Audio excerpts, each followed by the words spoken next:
អ្វីដែលខ្ញុំជ្រើសរើសយកទីតាំងអង្គរនេះ ទី1 ទីតាំងកន្លែងនេះល្អហើយការរស់នៅវាប្រកបដោយផាសុកភាពនិយាយទៅគឺពាក់ព័ន្ធមួយទៀតគឺសំណង់ខ្ញុំចូលមកមើលគឺសំណង់រឹងមាំបាទបើយើងចូលពិនិត្យទៅខាងក្នុងហ្នឹងគឺតាំងពីចដាតាំងពីប្រអួចមានពលឺគ្រប់គ្រាន់ធំទលាយបាទធំទលាយខ្ញុំយកផ្ទះអាជីវកម្មនេះគឺងាយស្រួលក្នុងការរកស៊ីហើយក៏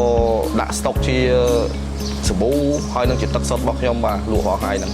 ហើយក៏មានអតិថិជនគ្រប់គ្រងច្រើនដែរបាទនិយាយនៅក្នុងអកដេនេះគឺពាក់ព័ន្ធនឹងសន្តិសុខសុវត្ថិភាពល្អហើយមានសួនច្បារដ៏ស្រស់ស្អាតនៅក្នុងអកដេនេះហើយល្ងាចឡើងមានគេដាក់ហាត់ប្រាណច្រើនណាស់តាំងក្មេងទាំងចាស់មកជុំគ្នារាល់ថ្ងៃបាទនិយាយទៅមិនឆ្ងាយខ្ញុំគិតថាពីកន្លែងខ្ញុំធ្វើការមកដល់ផ្ទះខ្ញុំគឺទៅ15នាទីមក15នាទីបាទខ្ញុំកម្រងថានឹងយកមួយទៀតទី1ងាយស្រួលទី1គាត់រៀននៅចិត្តហ្នឹងខ្ញុំទិញមួយទៀតនេះគឺសម្រាប់មុខរបររបស់គាត់និយាយទៅទីតាំងល្អចង់ទិញឲ្យបានច្រើន